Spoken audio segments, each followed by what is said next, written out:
Yaorana, est-ce que tu sais ce que c'est la supraconscience? La supraconscience, c'est ta conscience en fait qui s'expanse, qui s'ouvre. C'est-à-dire que tu vas avoir accès à beaucoup de choses.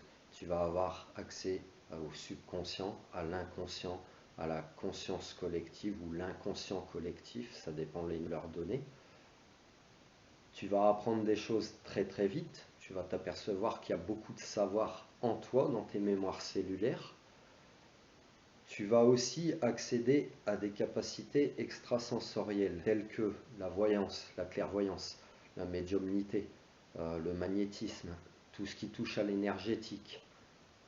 Tu vas pouvoir faire de la télépathie par exemple, de la télékinésie. Ça paraît fou de parler comme ça, pourtant ça existe.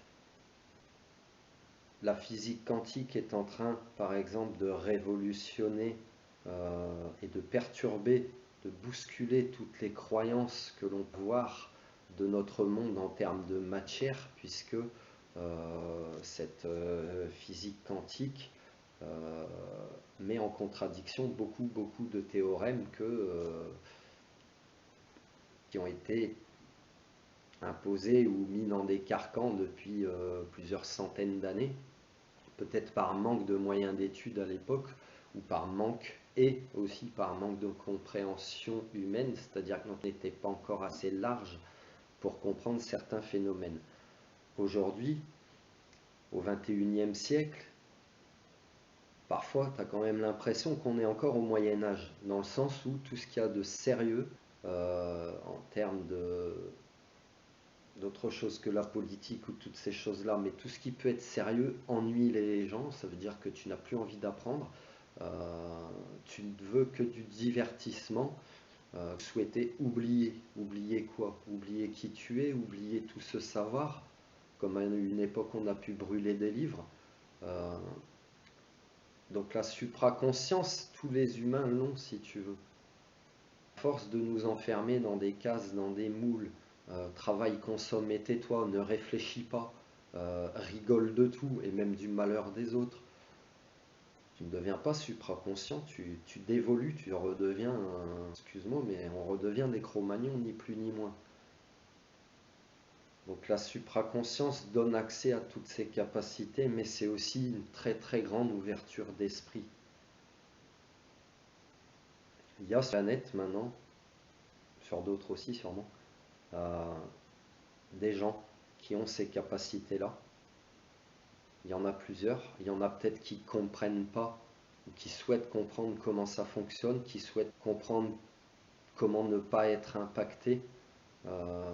Parce que par exemple, si tu te penses bipolaire, ou schizophrène peut-être, ou comment on dit, hypersensible, très empathique, trop pour ton entourage, tu as besoin de savoir comment ça fonctionne, et bien en fait tout ça c'est tes capacités qui commencent à se réveiller, et tu as besoin de personnes qui sont passées par là, qui peuvent te guider, t'enseigner ce qu'ils savent, sans que ça te crée des croyances limitantes, c'est-à-dire que c'est à toi de faire tes recherches, c'est à ton propre avis, c'est à toi de t'entraîner, c'est à toi de te diriger, de te laisser guider par ton intuition et pas par une personne, de te laisser guider par ce qui t'attire le plus, parce que ce qui t'attire, c'est ce que tu feras sûrement le mieux.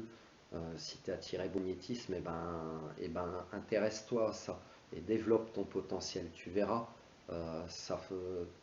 tu seras surpris par toi-même des résultats de ce que tu peux donner en termes d'amour finalement, parce que souvent ça passe par l'amour, ça passe par ton cœur, ça passe par ta tête avec tes intentions, mais tes intentions les plus pures possibles, sans attente de retour, etc. Donc tu vois, cette supraconscience, beaucoup de personnes en sont dotées, potentiellement ils ne le savent même pas, ou ils le vivent très très mal, pour diverses raisons. Finalement, des supraconscients, c'est un peu comme les nouveaux mutants, si tu veux. Donc, si tu fais de la télépathie ou dans la médiumnité, on appelle ça la lecture d'âme. Tu vas lire dans le cœur des personnes leurs intentions, leurs blessures, etc. Donc, tu sais déterminer si quelqu'un a de mauvaises intentions. La télépathie, c'est pareil, hein. Tu vas sonder l'esprit de quelqu'un, tu parles avec, mais tu peux aussi sonder en connaissant ses pensées et donc ses intentions. Donc, tu deviens dangereux. Certaines personnes peuvent classifier des gens qui enseignent dans les pratiques holistiques, énergétiques, tout ce qui sort d'air. Tu peux être classifié comme secte alors qu'il n'y a aucun phénomène de religion, etc., etc. Après, tout dépend comment c'est fait. Il y a eu tellement de dérives aussi, ou de, comment on dit, ou de travail fait tout autour, par exemple des religions, on les a beaucoup salies, comme ça, plus personne ne croit en rien. Les catholiques sont pédophiles, les musulmans sont des terroristes, les gens sont les victimes de l'histoire, etc., etc. Alors que il n'y a aucun dogme, il n'y a aucune secte. Les seules croyances, c'est celle de chaque individu. Tu comprends? Donc les supraconscients pourraient être considérés dans l'avenir, ouais, comme des personnes dangereuses. Bah oui, si tu fais de la télékinésie, ça va choquer plus d'une personne.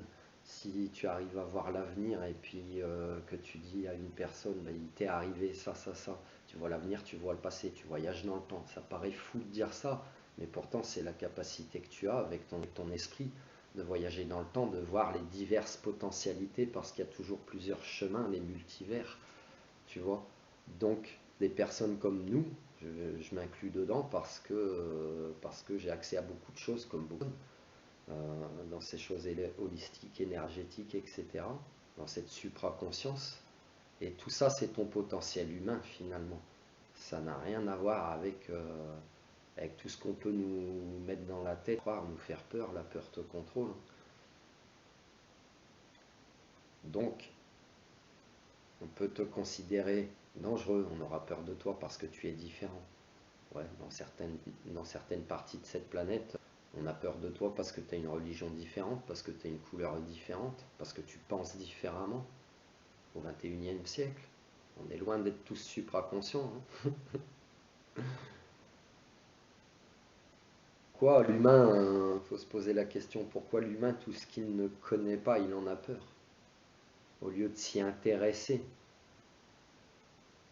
Pourquoi toujours tout voir comme quelque chose de dangereux parce que tu ne le comprends pas?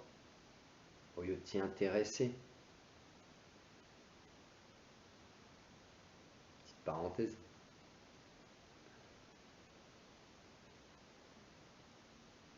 Donc dans l'avenir, il serait intéressant le monde scientifique se pose des questions, cherche à comprendre, parce que tu as deux catégories de scientifiques. Tu as ceux qui sont très cartésiens, c'est-à-dire que 1 plus 1 égale 2 et 1 plus 1 c'est pas égal 11.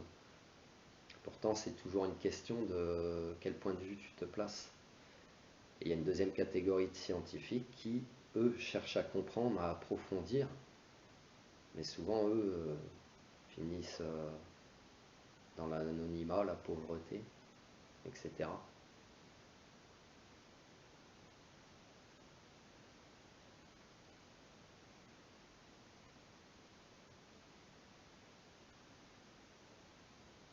Donc, dans l'avenir, la physique quantique va encore démontrer beaucoup de savoir et risque de révolutionner la façon de penser de l'humain, peut-être pas de tout le monde, mais de l'humain, pour